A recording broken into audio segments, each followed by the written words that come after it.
I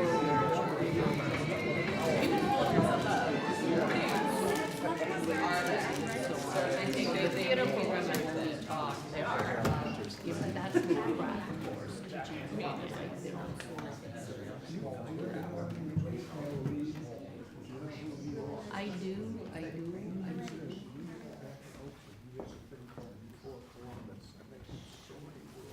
Welcome to the Segal Center, or welcome back for those who've been with us for this really wonderful afternoon. These are three very disturbing and very powerful plays. I think you will find the third one, although just as disturbing, more amusing, more entertaining than the other two, which may give you a little relief, although that in a way makes it more disturbing than ever. Abdul-Saboor is perhaps a name that is not known to a lot of you, though he is one of the best known modern Egyptian playwrights and very widely produced not only in Egypt but throughout the Arab world. He was one of the leading figures in what is now generally considered the golden age of the modern Egyptian theater, which was the late 1950s into the early 1970s, when Lenin El-Ramli and Alfred Farag and Abdul-Saboor and others were creating what is now sort of the central repertory of the modern Egyptian theater.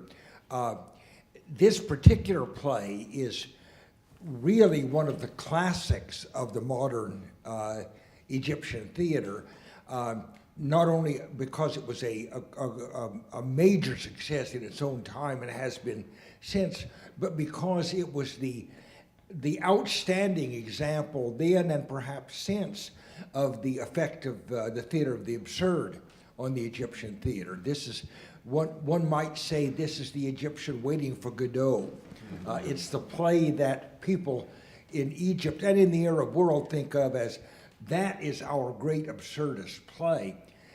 This is not all that surprising. I mean, Abdul-Saboor wrote a lot of different kinds of plays, many of the most famous ones comedies, but he was a very, very, very prolific and versatile playwright. And when you think about it, what could be better actually as an approach than a theater of the absurd to the particular theme of tonight's plays? I mean, in a way, although Dutchman has some features of absurdist theater, both the first two plays calculatedly use that as a way of depicting the bizarre and tortured quality of torturers, and the assault of their activities and their work, both on humanity and on human reason. And so this is a very nice fit of generic expectations and themes.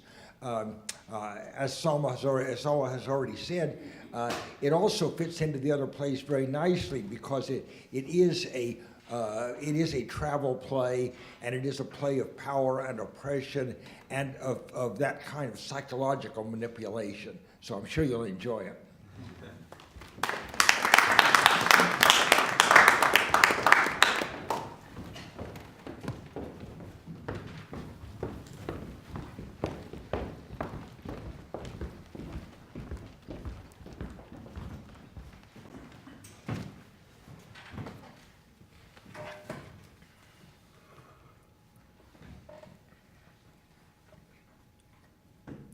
Night Traveler by Salah Abdul-Saboor, translated by Enani. Scene: train carriage in movement. The noise of engines provides the only background music. Time: just after midnight.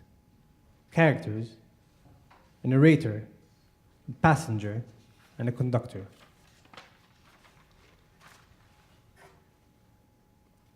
On one side of the stage, that is, in the corner of the carriage, the narrator stands. She is primly dressed, a very elegant modern suit, a pinhole of fashionable tie, a striped waistcoat, or a gold watch with a gold strap. She could be wearing all of these. Her face is suffused with tepid serenity. Her voice metallic, but lined with shrewd indifference. On a seat, somewhere in the carriage, the passenger sits. He is A-type, a non-dimensional man, that is, a man who can be described only from the outside, as fat or thin, tall or squat, dark or fair, though it all amounts, in fact, to the same thing. The conductor, who will soon appear, has a round face and a round body. He looks suspiciously innocent. The hero, the clown of our play, is a man called, well, he's called what he's called. What's in a name? A rose by any other name would smell sweet, and a hedgehog by any other name would roll itself up all the same. His line of business, any line of business, we can judge from his appearance and his attire that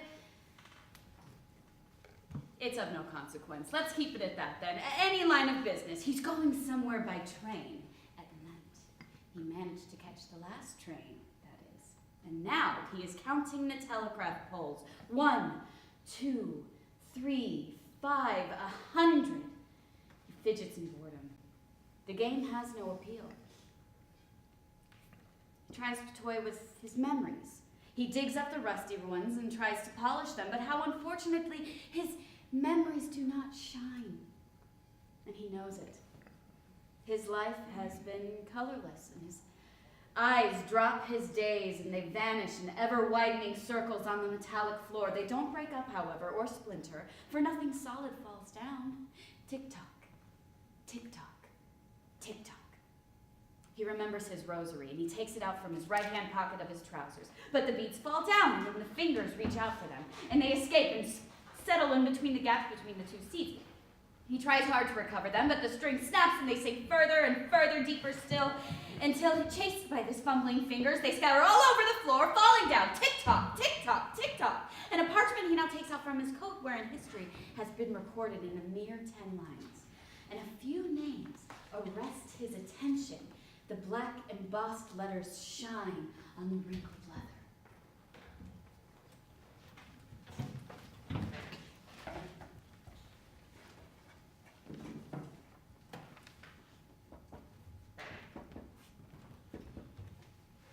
Alexander, tick-tock. Hannibal, tick-tock.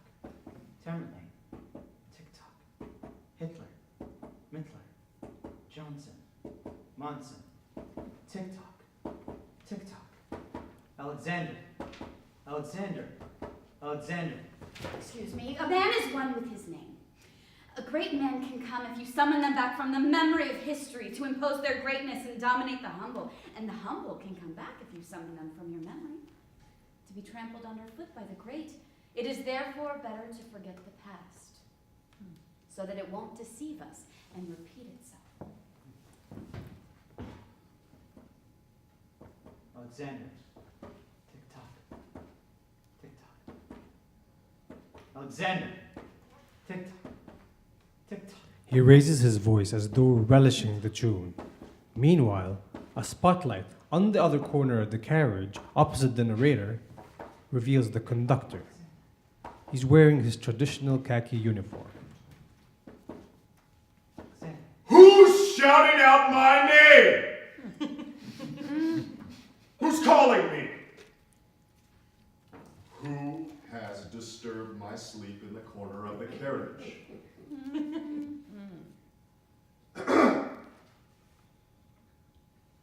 You?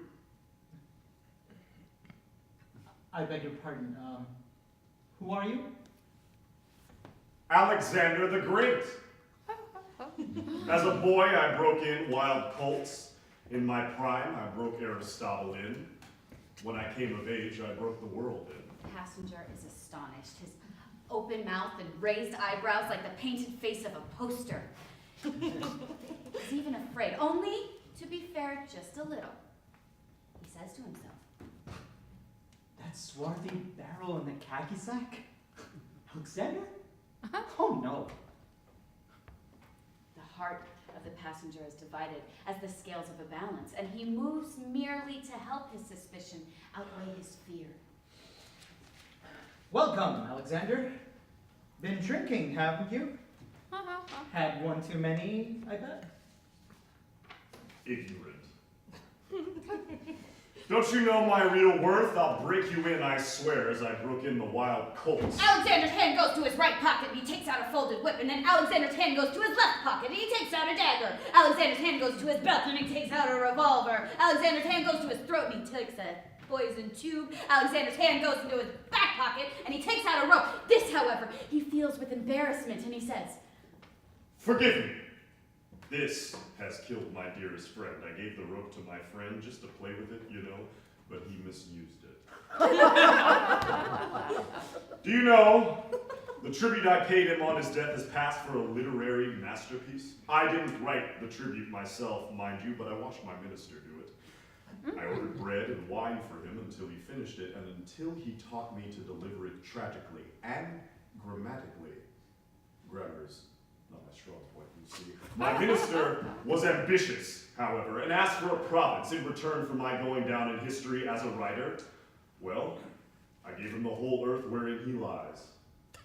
Dust to dust, ashes to ashes. The conductor hides the rope inside his cap. Scene may be summed up as follows. The passenger is feverish with fear, and his expression on his face changes like traffic lights. Alexander has mobilized his army. Right hand flank, the whip and the poison tube. Left hand flank, the revolver and the dagger. We daren't, of course, mention what's in his cap because it could upset him. Nobody dares disobey my orders. Do you? No, my lord. Give me your orders and I'll be quicker than your echo. Who knows, the passenger thought. The man may indeed be Alexander the Great. Great men, though dead, may still be alive. These are funny days anyway. And it is wiser to be cautious. Perhaps if I give way, he'll leave me alone, the passenger said to himself. Let me humble myself to him. What do you want from me, my lord? I beg your pardon. People like you can't want anything from people like me. What I mean is, which way is your kindness inclined? How would you honor me? Would you make me a saddle for your horse? I'm bored with riding. How about an insole for your shoe? I rarely walk now. I suffer from lumbago. Sometimes I bask in the sun and have a steam bath in the morning. Let me heat the water for your bath. Let me take care of your rosy towels. Let me carry your golden slippers around for you, but don't kill me, please. The conductor irritably drops his weapons, lazily stretches his empty hands out to the passenger. Kill me with bare hands. Oh no. Please, try me at anything. Give me the meanest job. Trust me with the biggest. Do what you like with me, but please, don't kill me! What's the matter with you? What are you screaming about, Mr. Having a bad dream? Are you? Why do you cower like a frightened mouse? Haven't you been on a train before? Goodness! Oh, why do you grow so white when I put out my hand to you? Don't you know who I am? Can't you think who I am? You're Alexander the Great. My name is not Alexander. My name is Zahawin. The name literally means vainglorious. What are your orders, my lord? The Zawen. You're cowardly and stupid. Can't you tell from my uniform what I ask? Your ticket! Please! This is my job. Hard work. Drags me out of bed in the middle of the night, deprives me of sleep. The most delicious bread on God's table. Sometimes there would only be a handful of passengers scattered about the carriage like cotton sacks in a deserted warehouse. Sometimes only a man or two. And the carriage would be dark, cold, and breathless, and like the inside of a dead whale. I would know this when Standing on the platform, I hear the running of the train pulling in, the lights off, and the frosted window panes revealing no human head. I get on all the same, and I search all the carriages. It's my duty. You see? I feed all the seats and stare into the dark. And sometimes I turn the seats upside down. Sometimes I kneel down to see what's under it. Sometimes I plunge my knife into the inside of it. Indeed, I can't allow anyone to be on without a ticket. Have you calmed down yet? Your ticket, please. Passenger forgets where he has put his ticket. He searches his pockets one after another, but finally finds it in his hand. Thank you. It's a green ticket, and almost square, and soft. Yeah, this means you're a good man. Do you know, after my evening prayer, I had a nap. I was properly dressed, ready to go to bed. When a bell rang in my head, I jumped out of bed, having had nothing to eat. Green. Thank you. You embarrassed me by putting me before yourself. Good manners win me over. Thank you. Attention, please! The most fantastic thing will happen. The conductor will open his mouth, wipes the ticket clean, tastes it with the tip of his tongue, finds it delicious, takes bite after bite, chews and swallows, and belches! He fills his stomach, and gratified, both hands feel his tummy. He says a little prayer and kisses the palm of his hand as a sign of gratitude. And in shocked surprise, the passenger is unable to think. He doesn't know what to think. He doesn't know what to think. Your ticket! Please! I give it to you! And where, may I ask, is it now? In your tummy? Ceremony is lifted only between friends. Now, know your limits. You're being sarcastic, I'm sure, but sarcasm will do you no good. Your sense of humor may amuse me, indeed, but within limits. Duty will always be duty. But I did give it to you, I swear! And I threw it out the window? No, indeed, you are... What? I what? Well, I'm too old to lose my temper. Old enough to let my reason rule my emotion, but I can never allow my reason to break the law. So now, will you listen, Mr. Abdul? Literally, servant of God. Listen, Abdul. Let's discuss this thorny subject. As friends, as fellow travelers, and not as opponents. Well then, move over. And I'll sit by you. But you know what? Let me take my coat off first, so that you won't be afraid of me. Some people I know are allergic to yellow. Take my advice as a friend. Don't talk of anything against your will. Weigh your words certainly, as in a balance. Think a dozen times of each question and 100 times of each answer. Beware of tangles of speech. Words unclear can turn into ropes around your neck, but well, let's tarry until I take this coat off. The conductor takes off his coat. And then there's another one underneath it. The conductor takes off his second coat. And another one still appears. We still see yellow. Which reminds me, I have to comment on this color. Views of this color are very divided. Some believe that it is the color of glittering gold, and others believe it is the color of sickness, of a swallow complexion, the color of death. That's right. Now, having removed this uniform, we can talk as friends. Huh? Now, what did you say your name was? Abdul. My name is Sultan. But it was when a minute ago.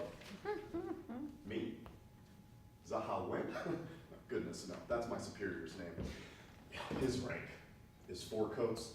I often dreamed I'd killed him and taken his place. His wife, she has a white complexion and plump thighs. Mine, old, bony.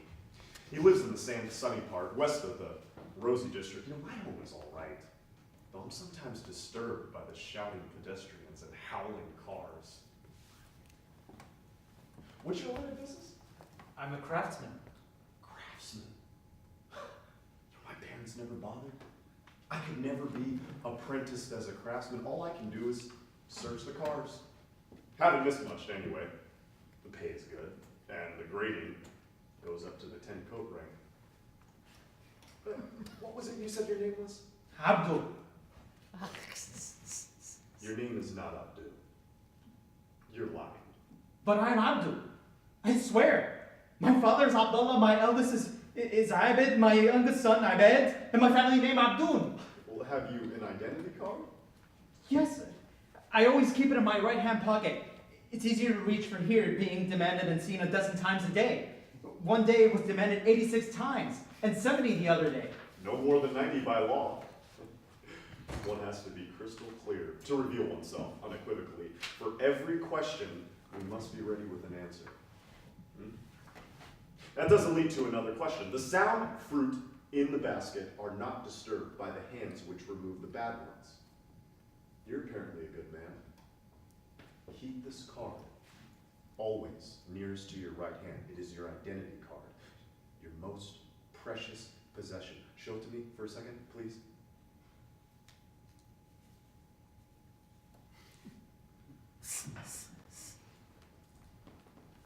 Thank you. Green and nearly square, but dry. Quite all right, though. Do you know after my evening prayer, I had a nap? I was properly dressed, ready to go to bed. I mean, when a bell rang in my head, I jumped out of bed having had nothing to eat. Green. Thank you. Quite all right. Conductor raises the card to his lips. Please! Don't eat it! Please! Eat it? I thought you were a man who had some sense left. Eat it? Goodness gracious me, eat it? Can anyone eat a card? This is unheard of. We have heard of eating horse's meat, desert locusts, frogs' legs, seaweeds, and sometimes how cruel of eating the flesh of the living or the dead. But we have never heard of eating paper! This is not actually true. I'm sorry for the interruption, but I have to make another comment. The most delicious food for a man yet is paper. And the most appetizing part of it is history. We devour it all the time. And everywhere, only to rewrite it on different paper, still to devour it later on.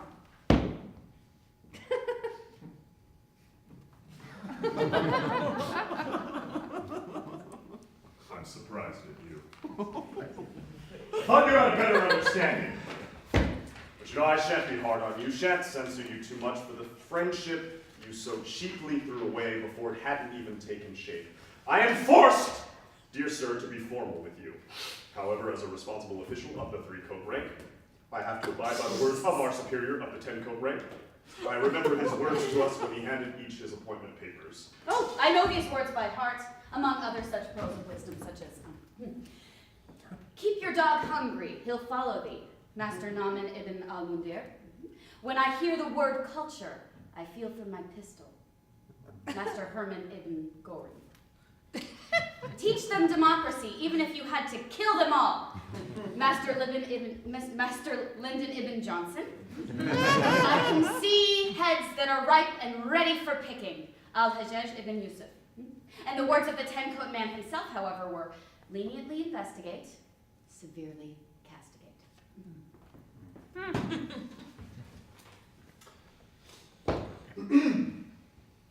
Here am I, your 10-coat highness, the soul of leniency, the milk of human kindness.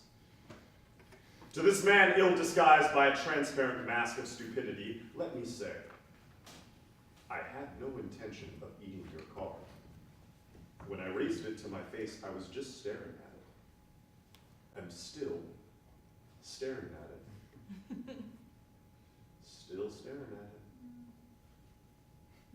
Hell and damnation, what is this? There's a mystery somewhere. There's a mystery somewhere. The conductor has thrown away the card on the floor, panicking, or apparently in a panic. This is a blank piece of paper. Only one individual can have blank papers. An individual who has existed from time immemorial, has existed as yet, or never indeed existed, though we hear of him everywhere. Some people saw him, or thought they sometimes saw him. Some have spoken to him the way I speak to you now. Some claim to have one day spoken to him. The passenger picks the paper from the floor. But and my papers posts are it. not blank. This is my name. This is what I look like. Oh no. Your papers are blank. Look. Perfectly blank. Look, can't you recognize your own papers? Oh, I can see now. They are not your papers. You've stolen them. Just a minute, this is serious. Oh, the conductor takes out from one of his pockets the badge of an American sheriff and he pins it to his chest. He turns his seat round to face the passenger and then he pulls a shelf out from under the seat, makes it into a table, and then he puts some papers on it. And he takes out a few pens from the back pocket of his trousers. He lights a cigarette and he twirls his mustache, wetting it or losing just a little bit of ointment from the bottle, which he takes out of the back pocket of his trousers. And then he clears his throat. And he says, Abdu! Stand up and listen to the charge. You have killed God and stolen his identity card. And I, Ilwen ibn Zahawin ibn Sultan, chief law enforcing officer in this part of the world, in your name, O Ten Coat Man, I declare the court in session. No, I haven't. I plead not guilty. I appeal to the Ten-Coat Man himself. I want his justice. Just a minute. For justice to be done, certain formalities have to be observed. that is right. Justice without informalities is like a woman unpainted. It's like a stage, even like this one of ours, without curtains. This is why the conductor jumps up to sit on the luggage net, and he hangs down his legs and he swings his boots over the passenger's head. Don't be surprised. This too is right. And it is said that it is the law that is above the heads of the individuals. Innocent! I swear innocent! Innocent! Never killed anybody or stolen anything! Help me, Ten-Coat Man! Are you calling the Ten Coat Man himself? I'm innocent! Innocent! I am the Ten Coat Man. Look. The conductor unbuttons his coat once, twice, 7 times over, and the buttons shine through right up to his skin. Justice. Ten-Coat Man. So, you want my justice? What do you know of my justice? Your justice is unequaled on this earth. Not bad. Speak of my kindness to the weak. You're as kind as a mother and a father. Such indeed is real kindness. That's even better. Speak of my knowledge. He knows the secrets of language and religions.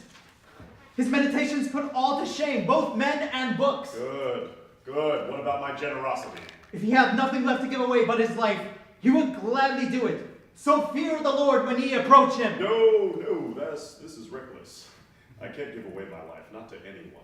Not because I'm a miser holding back, but I just wouldn't want to upset the cosmic order. Keeping it, my friend, is quite a responsibility. Is this your verse? No. By the majesty of your glory. There are lines of dull and insipid doggery which survive in my memory from boyhood. You know the author? Al-Mutanabbi, if I remember rightly. Certainly not. My intuition never fails me. This sounds like Al-Ain. Shabain Al-Ain. The passenger proves tactful. He picks one of the conductor's pens, pretends to be fascinated by this information, and asks in fawning tones. Who, my lord? Shabain Al-Ain. A journalist in my entourage. He's fit for nothing except this hollow prattle, but it amuses me.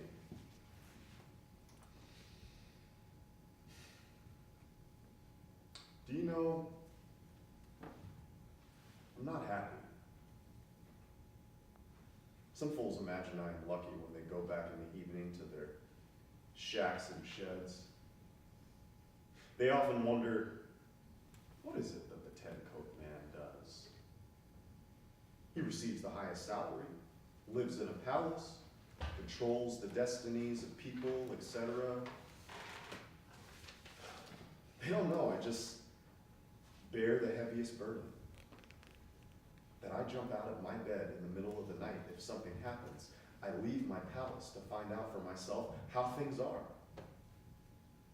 I retain in my mind the names of killers and murderers, and those who have wicked ideas which are more dangerous than the most dangerous killers and murderers. I receive the strangers who visit our country. I suffer their dumb, malicious looks. I have coffee with every caller, even with my enemies. I have 200 cups a day. My digestion, ruined. I live on a diet of boiled vegetables. Do you know that sometimes I have to go without sleep, except for a few hours a week? Oh, I don't want you to think I'm afraid of being killed in my bed. I'm not afraid of death, but one must be careful. That is why I kill my enemies or buy them off alternatively. Indeed, I'm not afraid of my enemies, I'm afraid of my friends, rather. Their hearts are gnawed by envy. They smile in my face, but black spite will remain in their hearts. I am lonely. It's a lonely life, I'm lonely. Don't be sorry for yourself, my lord. Oh, I'm not sorry for myself. I'm sorry for the envious who have lost their souls. I deplore their black hearts and wish they could see the light, know the light, if only they knew what it means for a heart to be pure, to be purified by love. Cheer up, my lord. Your tears are too precious to be shed for bad people. That's right. You're apparently a good man. Just a minute. The conductor gets down from the shelf and he sits beside the passenger. The passenger believes this might be a hopeful sign, believing that his humility is about to save his neck. Let's talk as friends. Perhaps you'll forgive my looking so closely into your case, my telling you of a rumor, the veracity of which I cannot determine. Ascertain its veracity, my lord. You're so shrewd, so very clever. That is precisely what I'm doing. Now look, try to appreciate my position. I am responsible for the whole entire valley, and the rumor says that one valley dweller has killed God and stolen his identity card. That is the most awful thing anybody's ever heard.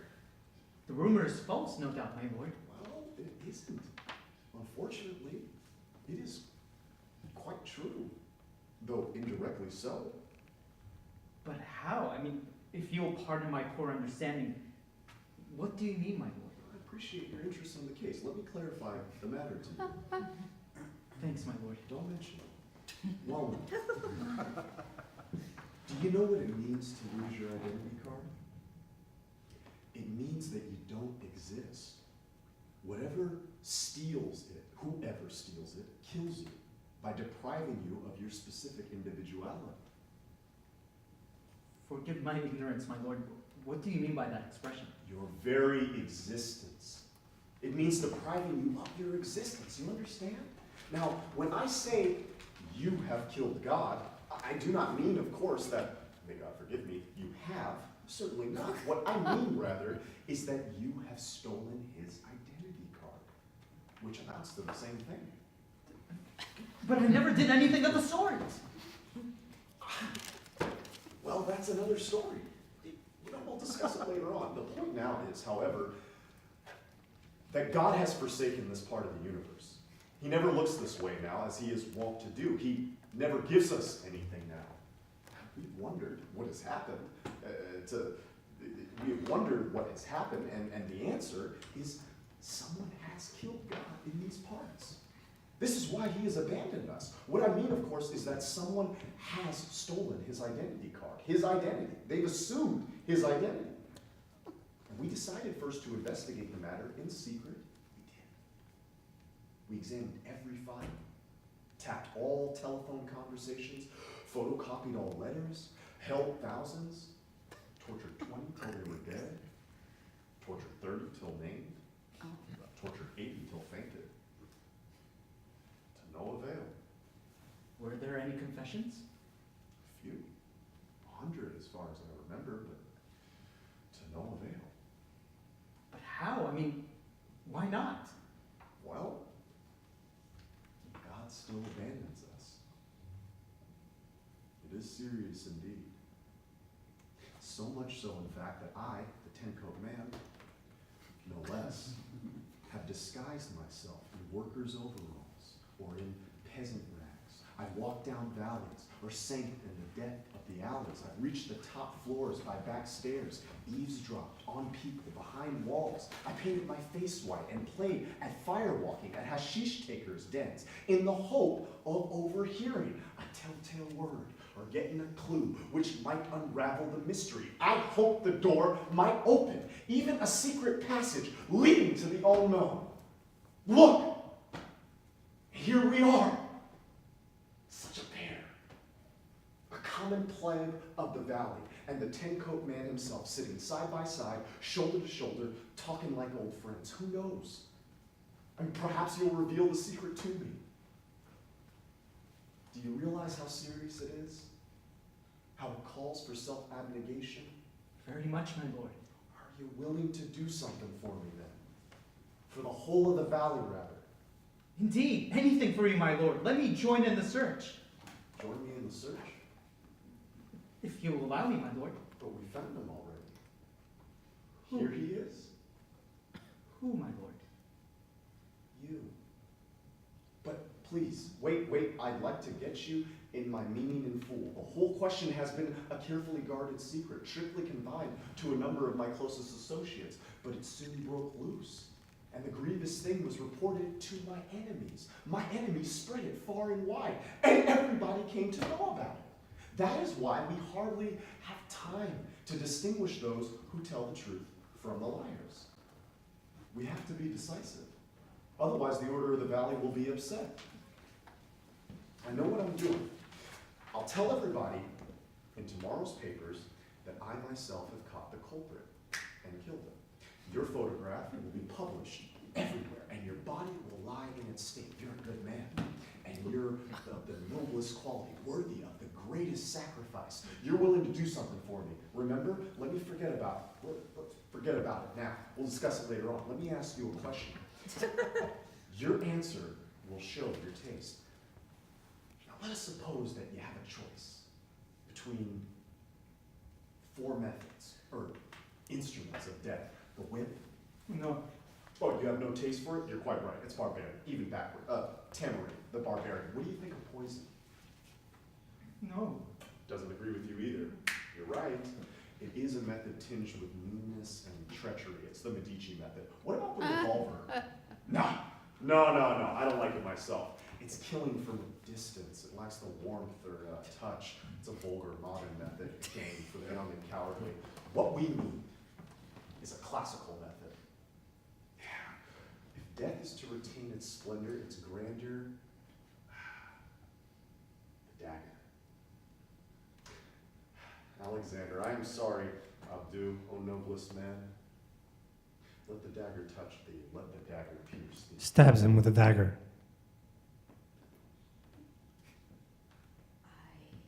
I have no power to talk. And I would advise you to be silent as well. Perfectly silent. We haven't discussed it yet. Oh, we'll discuss it later on. I swear. I never killed anybody. Never stole anything. I swear. I swear. I know that. Noblest and purest. Do you know who killed God and stole his identity card? Well, I can't reveal his name, though I could, I believe. Well, open your eyes for the last time. Cast a look at the last time. The conductor unbuttons his undercoat, From a pocket therein closest to his bare chest, he takes out a blank card and waves it before the eyes of the dying man. The passenger looks at it once and drops dead.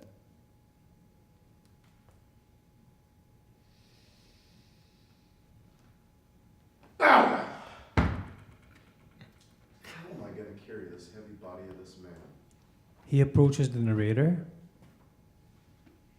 You there! Could you lend a hand? Come on. Let's carry him together. What should I do? What can I do? He holds a dagger. And I'm unarmed like you. I have nothing but my commentary. What should I do? What can I do?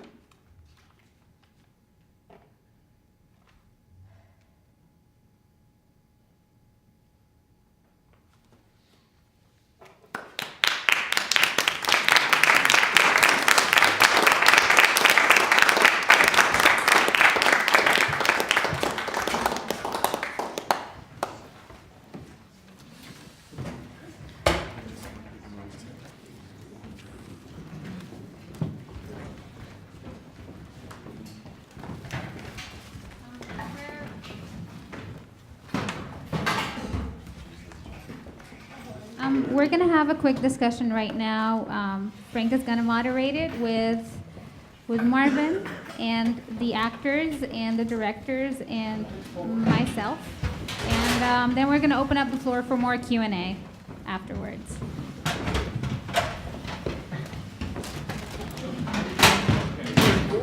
We're doing the half circle.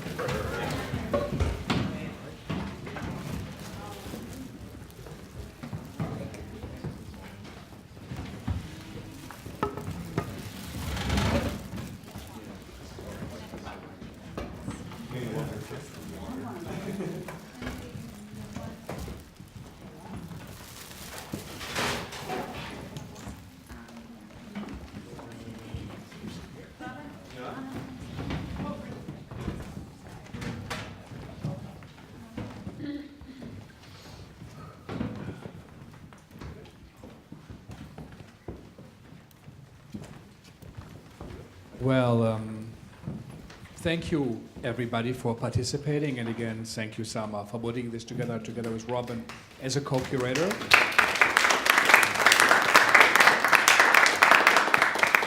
And also welcome to our viewers. This is now live streamed also through HowlRound around the nation. We'd like to thank HowlRound for being such a great partner, and also for screening this last play, which is of real significance. So maybe we'll start with Marvin. Marvin, where does this play, you already said a little bit, but how do you feel, how does it fit in? Is it in the Arab theater or also in its connection to European Western theater? I think the latter question is, it seems to me more striking, that this is certainly there are Egyptian elements in the play. Some of the references and the particular way that names are used in the play, and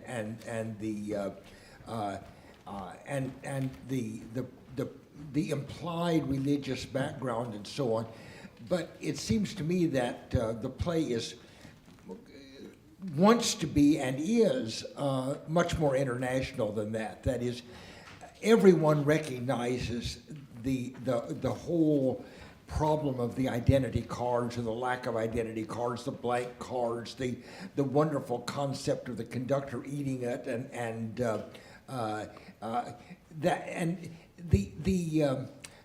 the whole death of God controversy and who killed God. This is an international 20th century question, and the play takes it in its own directions. But it seems to me that the kind of concerns that the play sets up and the kind of dialogues that it sets up really make it a general statement of modern life, modern bureaucracy, and especially inexplicability and whimsicalness of power and the use of power and the helplessness of the character who confronts that. All of those things seem to me. We've seen this in Kafka. We've seen it in so many different major modern figures. That's true. Also, the absurdist Kafkaesque situation, Yes. Where he is in, and then that role of the narrator, which is so creative and interesting, and also, you know, we all are the witnesses, as was the narrator, and what to do about it. Robin, normally when we're saying you would direct the very first one, the Leroy James, you know, and Kareem would do this. I thought it was an interesting choice. Did you choose to direct this, or? To some degree, yeah. We were talking about this and the whole switching around of roles and characters with the actors, and then we decided that we wanted to extend that conversation, like Salma said earlier, to the directors and their dealing with the different plays. And I read Night Traveler after Salma introduced it to me, and I kind of fell in love with it and really wanted to do it. And I think what Marvin just commented on, with it being so international, is so true. It wasn't. I mean, I'm from Norway, and you know, it's a very different reality there than it is even over here, or than I would imagine that it is in Egypt. But I didn't feel like I had to go an extra distance to understand the dynamics working in the play, because we all know these different characters. I mean, Saboor himself says that they're types, right? And we know these types. We know the dynamics in our own lives, because these plays of power, they don't work only on the top and going down. We meet them every day, even if it's a cashier, or a security guard at an airport, or a bouncer at a bar. You know, we meet them every day, and maybe we even assume the roles in certain situations. And so, because of that, I think to some degree one can approach all of these plays without having a hands-on experience with the roles that are in the play, if that makes sense, as they are written. Well, thank you very much. And since we now have heard also from the directors, maybe also it's time to ask the actors who kind of switched also the roles and covered. Is it 3 continents? Yeah, you know, in such a short time. Maybe how did it feel? Maybe take the microphone also and make sure it's pushed up, not only so we hear you better, but it is recorded. Yes, How did it feel like, and how did any of those plays feel more closer or far away? Is it one endless play? Is it a variation? And so how did it feel? Oh gosh, I think that We go along that. yeah, sure. I think that we all kind of came in with a certain amount of a little bit of like nervousness and trepidation of sort of like some of these enormous themes that we were, you know, about to go into, and it was surprisingly fun to just sort of like get to play in with some of these dark themes, and also to find in ways in which we could relate to all of the characters. And I love that we had the opportunity to take a turn at the oppressor and the oppressed. And yeah. How did I mean, you connected with the Amiri Baraka, you know, some of those. How did it feel for you? Oh, it was very frightening. It was absolutely frightening. I mean, it was very challenging. The first time I read, I think especially with the Pinter play, and then with the Dutchman, both of those, just Pinter just being such like a strange world, you know. We spent a good deal of time at the table just talking about what is going on, and we still don't know, because that is a play that produces more questions than answers. And it's a very fascinating world to go into. But, you know, and just generally speaking, when it comes to the Dutchman, I mean, I just was really afraid to say the words. It was like, you know, it's, and It was the reverse of the past. I was the one who was saying, you just got to say it. yeah, no, he had, 'Cause- Jordan had excellent advice for me. Yeah, no, I mean, Yeah, let's go towards you. for any of these, it seems like the main thread, I pulled this out because number one, we realized that for sure two of them specifically are supposed to be on a train station, and then one for the road. It doesn't really say where, but we love, there's this quote from Night Traveler. It says, "The action of Night Traveler unfolds in a night train, a simple symbol of a barren and senseless journey into the darkness of a meaningless existence." So I think like once we heard that, we were like, you know, what would be interesting if you did, you know, produce it later on down the road, and you did all three at the same time, that you would imagine that one for the road would be in the MTA office, so that it's like these two are in the subway, and then we're in the holding office in that box where you never get any answers anyways. So it would really, I think it does, that's number one. I think the thread that I always like having is overall this universe. It feels very much in the subway, but I think the thread that I know I love for all three, I just did Raisin in the Sun, and for the same thing with the character of Lindner, who tries to buy the house back from the younger family, it's not, you know, the worst kind of racism is actually not when they just blatantly say it to your face. It's actually when the person is like being a business salesman. And that's what it feels like all three are when you are the oppressor, is like, look, I'm trying to help you out. And then the victim, normally, specifically for the Dutchman and then also for Night Traveler, the victim is like, well, let me just play along with this and then see how long I have to deal with it, and then hopefully they'll just shuffle away. And by the time you've played along so long, you're now in it and you can't get out. So I think it's like, it's a very complicated matter of how do you actually fall into this position, because it seems for all three ones, it's easier than you think.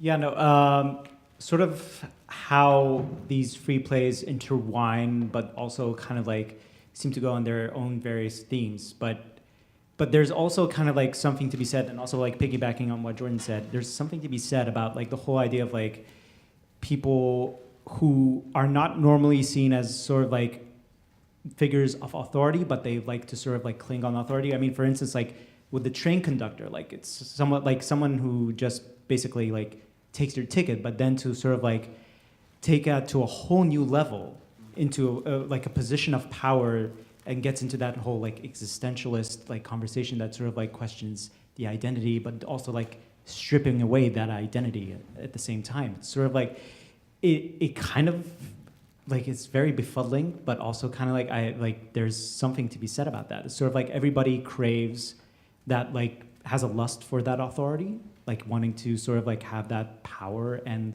exercise it on those who are like less fortunate than them. So I think there's something to be said about like that same narrative thread all across free plays. Yeah, and how take them up.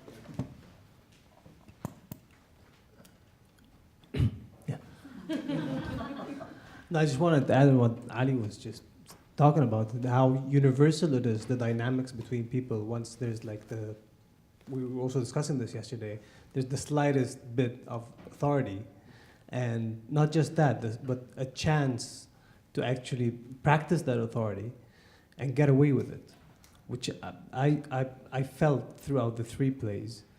But it's also very interesting that it's an act, and the oppressor understands that it's an act, yet they believe it, and their reference is probably their own oppressor. So it's like this endless cycle. Can I just add something quickly? It was just interesting now, like just hearing your feedbacks, and then realizing that one of the things that we were not consciously tracking, but maybe in the next rendition we would, is the role of the bystander, which is the role of the narrator, and then the role of like the people that help Lula, and the conductor as well, like in Dutchman. And then in One for the Road, the question is, who would be the observer then? Would it be us? Would it be the person who's reading the stage, like the stage directions being that? But yeah, that's something that I think really resonated this time along, more than just the oppressor-oppressed dynamic, but also who's watching and what they're doing. Yeah. And Marvin, just also as a question, they were written between, I think, 64 and 84. Would those plays, could they be written right now, or do you think what we see now on stage is what kind of reality has perhaps Merkel more in? Are they, in a way, plays of their times, or do you think they are still contemporary? Well, they really are both, Frank. All three plays are very much of their time. They were all written at times of the threat of that kind of government or that kind of private pressure. But if anything, I think that threat is now maybe not more common, but more universally recognized, that people are much more aware of this now. I have to say that,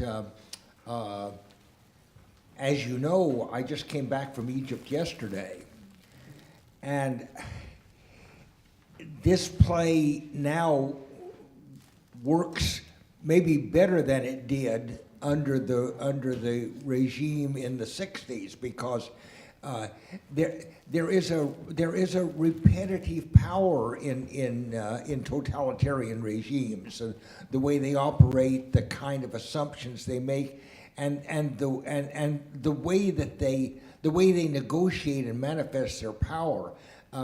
And alas, I think we have as widespread, maybe more worldwide pattern of this kind of activity now than we did 20 or 30 years ago. So the plays, the particular references may tie them to particular instances, but as I said in the case of Night Traveler, you don't focus on those things. You focus on the negotiations of power, and that hasn't changed at all.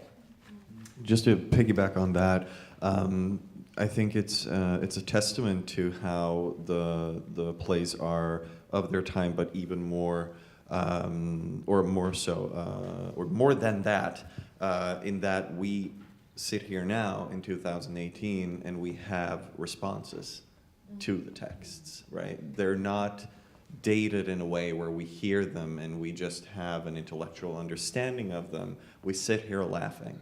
I was crying at several points. Like, we have emotional reactions to these texts even today, which speaks to their relevance, I think. So NJ, do you think, if though it would be at a theater, the Flea, or I don't know, at the Art Center, would people come? Would you direct it? Do you think is it the right context?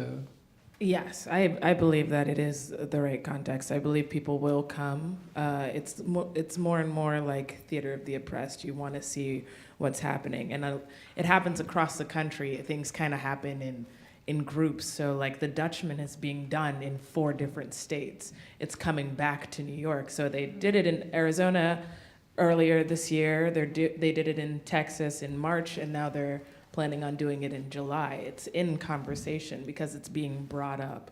I feel the same way about Night Traveler, because I also thought of the parallels that we recognize, especially with the narrator's last comment, which was like, "I'm just a commenter," and I thought about Twitter and live streaming events, and like how people, when you're watching a live event, you're on Twitter just commenting on everything that's happening, maybe blowing it out of proportion, or even that's the way that people watch now, that we're like, oh my God, this person just walked over to this other person and they're asking them out. Woo!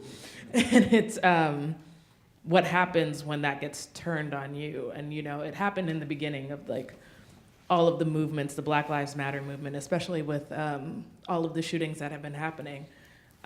People are starting to call out the Twitter universe and be like, you can't just comment about it. What are you gonna do? Because commenting for a little bit was like, I'm supporting you, hashtag blah, blah, blah. But now it's like, well, you have to be active. So I feel like it would draw more people out, and they too will, maybe this will spark the revolution. Maybe that'll give them that impetus. It will be interesting if the Dutchman will be done in New York, how the reaction will be. I remember, Marvin, you told about the story about when you tried to see theater of Amiri Baraka and you couldn't get in, right, in Jersey. Maybe you share the story and... Yeah, well, yes, it's a kind of funny story. It's a kind of tragic story, but it certainly is a story about power.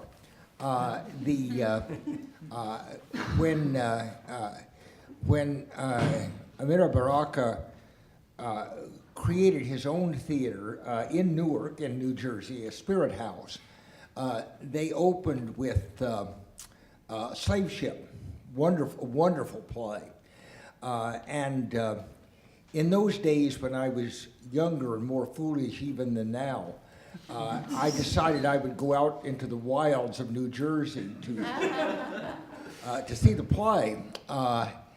And I made my way out there, which was not easy. You took a bus out into a pretty tricky neighborhood, and where I was obviously the only white within miles.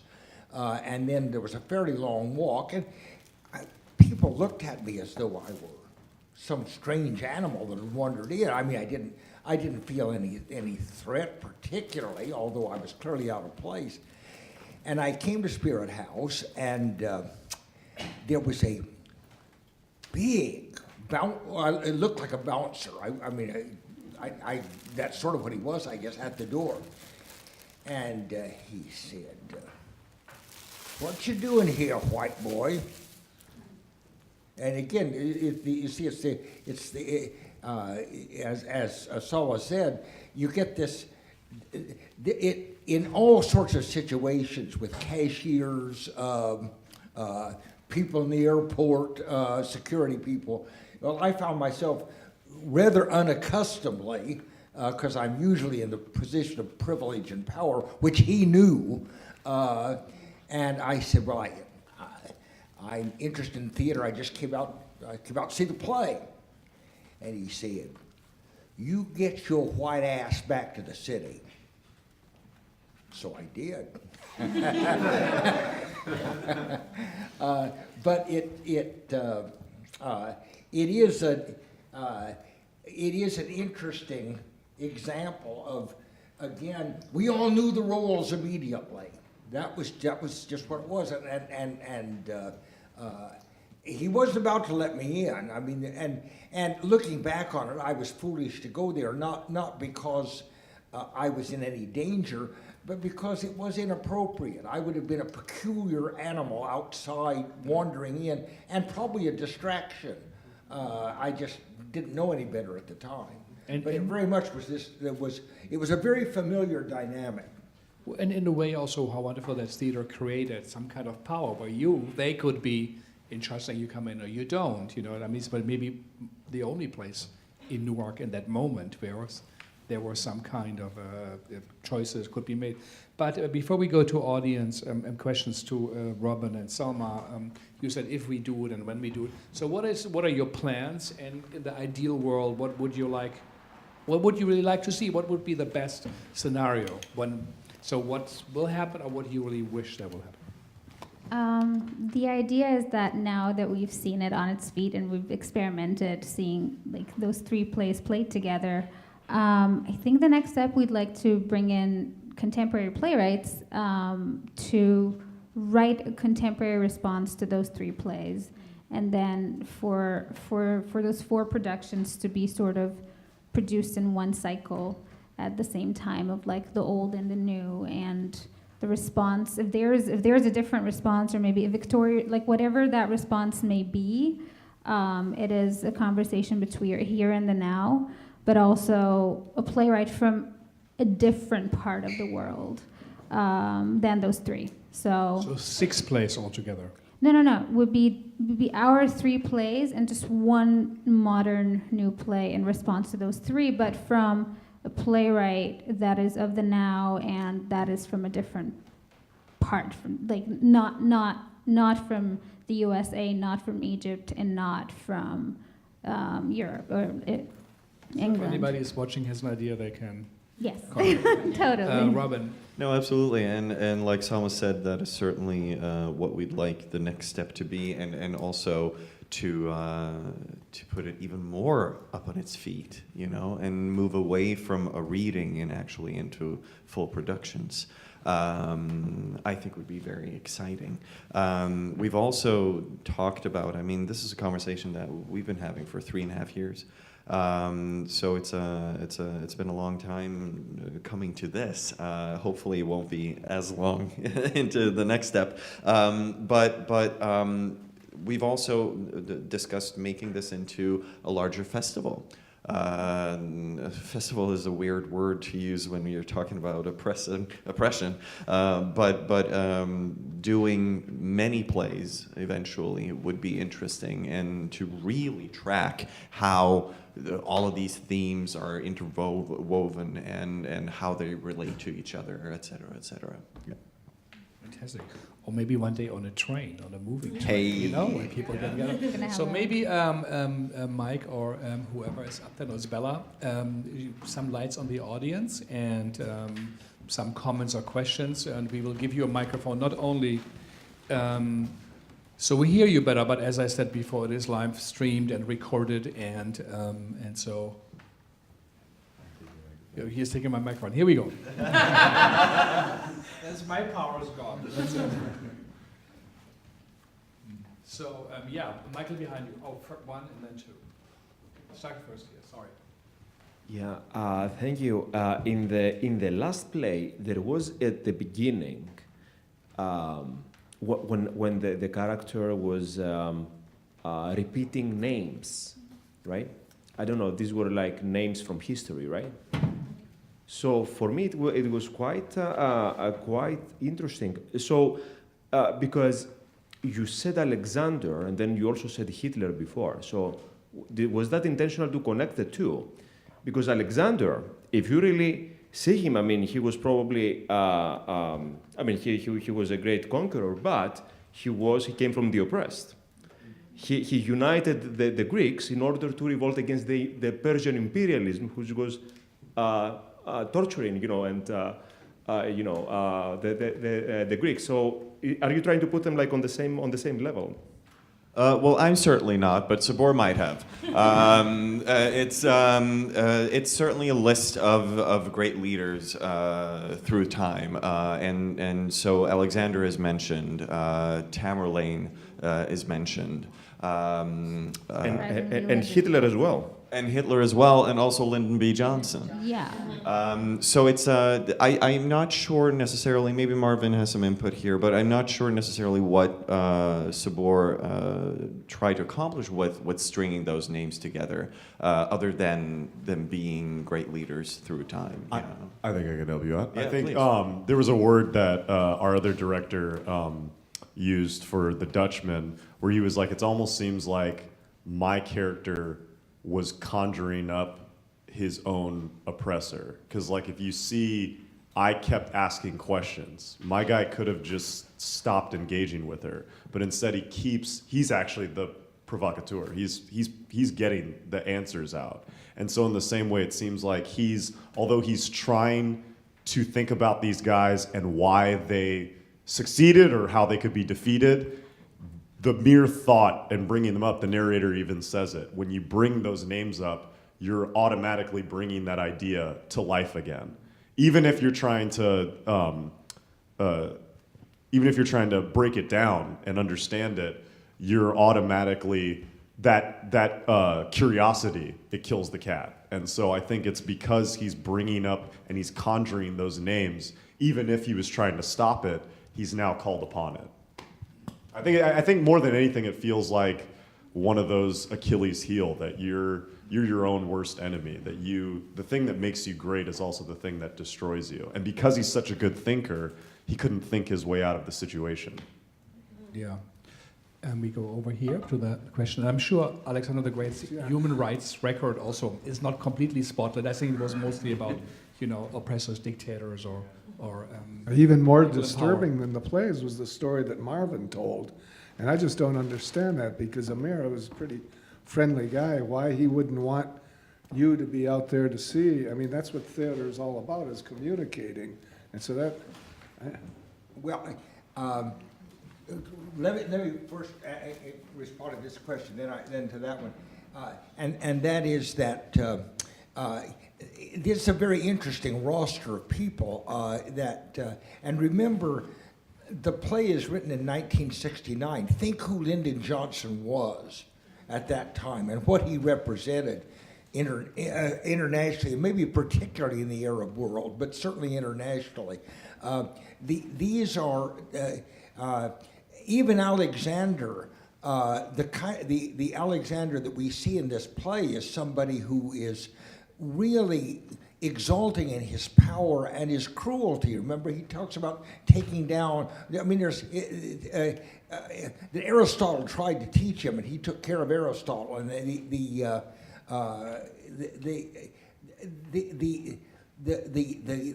that kind of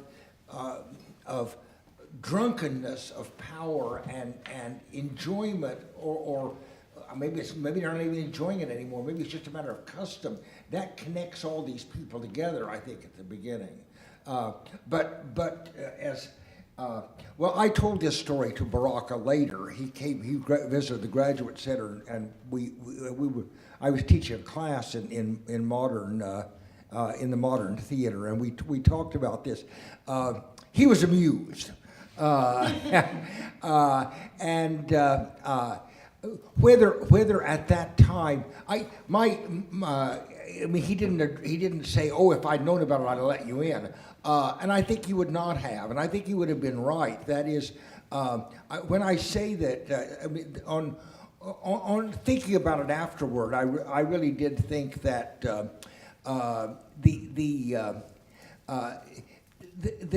the racial dynamics of theater going at that time were such that with all the goodwill in the world and all the tolerance in the world, I would have been a disruptive element in that situation. I really think I would have been, and I think the guy was right to send me packing. I don't understand that at all. I don't know why you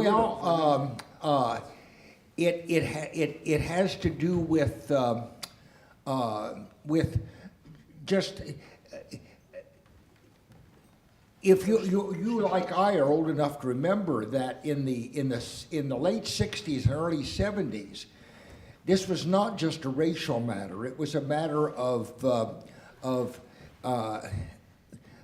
different groups finding out or trying to find out, especially silenced or oppressed groups, gathering together out of the presence of the oppressor so they could speak freely among each other. Women's groups, for example, or gay groups, that having somebody from the oppressive class there was, what do we used to call it, a dampening element. And that was a real phenomenon. I witnessed it. I was always on the dominant side of the power equation, so it took me a long time to realize that I could be not disruptive in the sense I was causing any trouble, but then I was a distraction. People would be not only partly looking at the play, but partly looking at, what does that white guy think about this? How does he feel about this? But Marvin, I'm sorry, I want to cut in there. I mean, wouldn't you be part of the addressee? I mean, this is fascinating, but to me, the play is so much about a white addressee, right, in terms of audience. So I kind of wondered if people could comment on what their sense was as you were working on the plays. Like, who are these plays being written for? It's very well to talk about sort of the universal themes, and of course, that's what we sort of talk about, in kind of a cliche, in my opinion, about works of art. But okay, so we can do that, and there has to be that element, right, for people of different backgrounds and times and so on to relate to something. But I think to take it out of a particular moment also poses its own kinds of sort of drawbacks. And so I'm really interested in Marvin's kind of story, but I would hate to leave it there, because it seems to me that the play is so very much about, right, the racial dynamics, as you're saying, of that time, which persist to this time, that part of the addressee is the white oppressor. Otherwise, the play doesn't really work. It's not about the victims who are, African Americans talking about how terrible it is to be victims. It's about calling out, the woman who represents a sort of nexus of, problematically in Amiri Baraka's case, not just the racist oppressor, but she's also rendered in certain kinds of ways that are misogynistic, right? So, I mean, I think critically, it's a play that must have invited audiences at all times to be not just like where this is about, let's keep this contained within the Black community. That doesn't make any sense to me. Marvin, just to I think it's just an example, and maybe it was also the bouncer. So let's be clear about what we're talking about. I did not go to see a production of Dutchman. I didn't go to see Dutchman. I did go to see Dutchman when it premiered down in the Village. It premiered in an off-Broadway or an off-Broadway theater. Well, no, it was off-Broadway theater, where the audience was almost entirely white and was meant to be, and Baraka knew that that's what it was. The different situations have different audiences. Genet said you can't do the blacks unless there is unless there's a white person in the audience. And if there is not a white person, you must bring in one to do the play. Now, you can say, all right, that's then, let's do it. We don't have to follow that. Of course we don't have to follow that. But we have to be conscious of what is the particular, in theater more than anywhere else, we have to say, what are the physical, cultural, social conditions of this moment in time? That's what theater is. So maybe I feel very strongly about that. Yeah. What is the audience? What do you guys think is the audience? Well, specifically for Dutchman, and based off of like readings and actual documentation of when it was first produced at the Cherry Lane Theater, it was a predominantly white theater, and Amir Baraka was like celebrated by the white community. When he decided to take the play to the New Harlem Theater to a Black community, it was not received well. It was received as a play that promotes white hatred from Black communities, and there was so much resistance to that at the time. So this is this is an example of specificity of, we know who it was made for and how it was received by two different communities. Well, I totally agree with you, and I would also remind people that, especially at the beginning, or near the beginning of Baraka's career, where this comes, he wrote a manifesto of the Black Revolutionary Theater, which is a wonderful document, and a very powerful and a very angry document. And the last sentence in that document says, "And the enemy which must be destroyed is those of you who are reading this."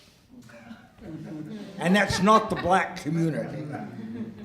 What would be your audience now if you had to put it up? Where would you like to put it up? And also in the ideal world, what did you think that through?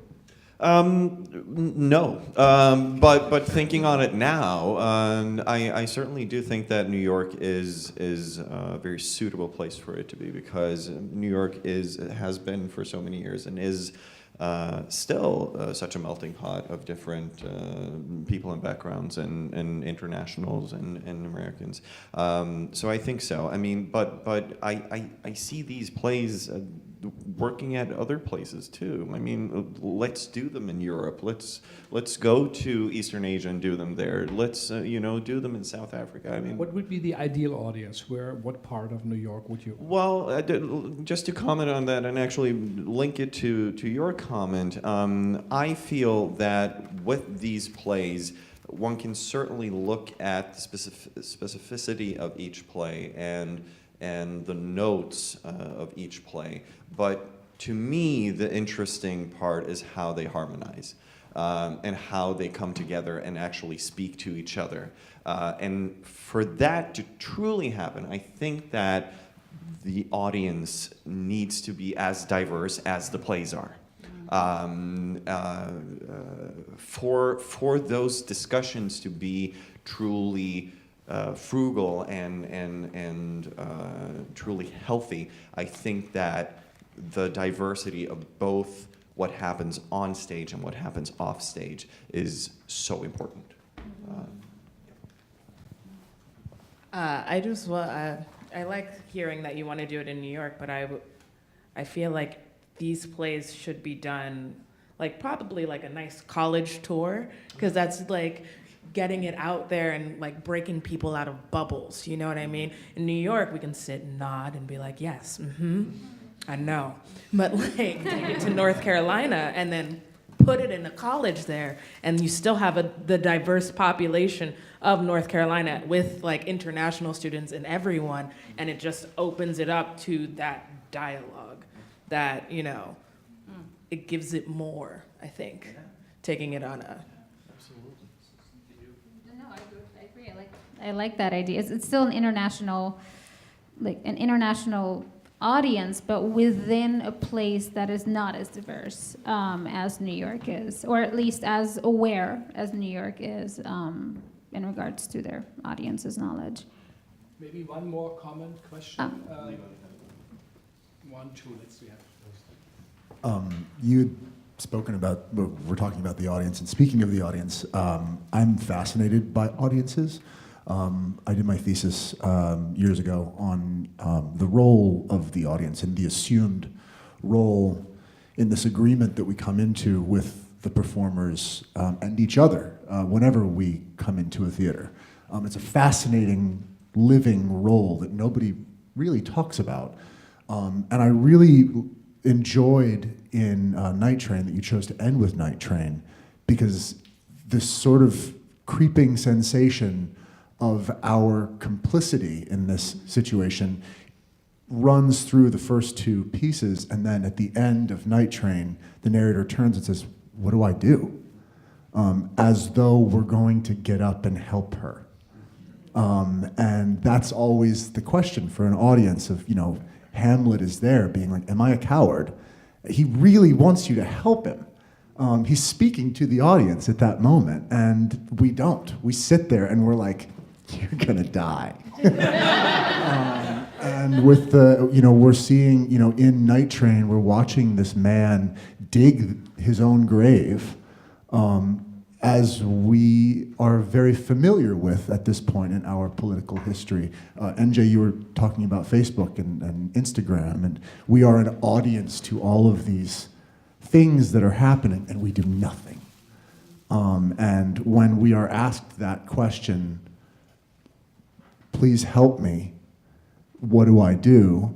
That really hits home. And it was very effective to end with that. I think what's even worse now is that than before, because of Twitter and Facebook, people think that they're doing something by just commenting on the situation or writing a post with a hashtag, and that's it. Like we've done our part of activism, y'all. Like we've spread the word, and that's it, which is more dangerous than just sitting and doing nothing, because you think that you've done it.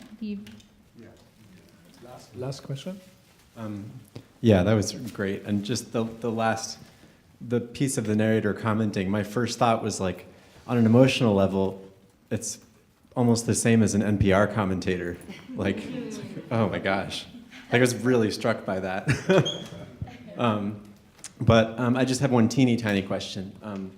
The names in the last play from Arabic were translated from Arabic, except for the last one. The middle one was Vainglorious, and then the last one wasn't translated. I was wondering if you have a translation. Abdul? No. There was a Z name, which is Vainglorious. Sultan? And then one after that. Sultan, Zahwan. Yeah.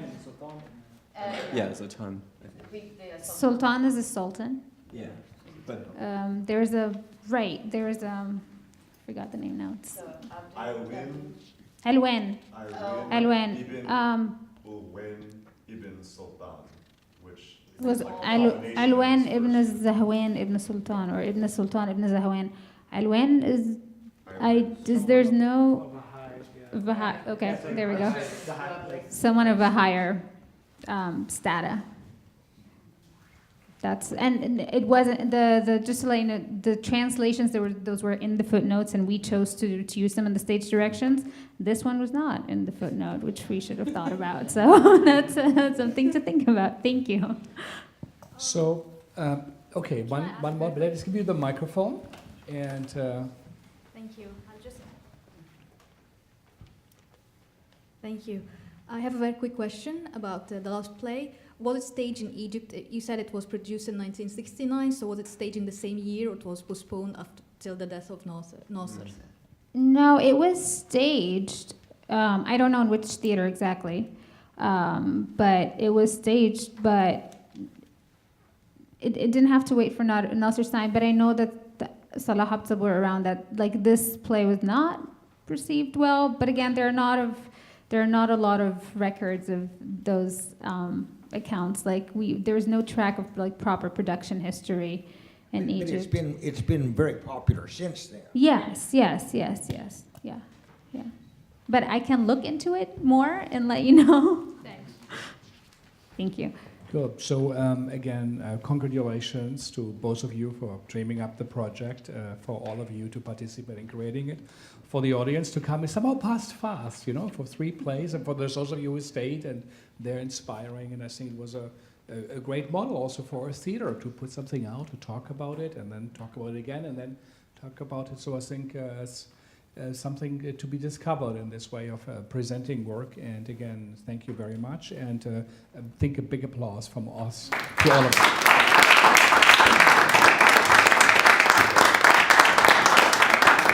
Before we go, I want to thank everyone who had joined on this project and all the collaborators and Robin. But last but not least, I want to thank you, Frank. I want to thank the Segal. I want to thank the Segal staff for the great work, and I want to thank Frank for just giving that amazing opportunity. Thank you. And I think we're going to go around at the Archive Bar on 36 between 5th and Madison. On the south side, in case you would like to meet some of the collaborators or have additional questions.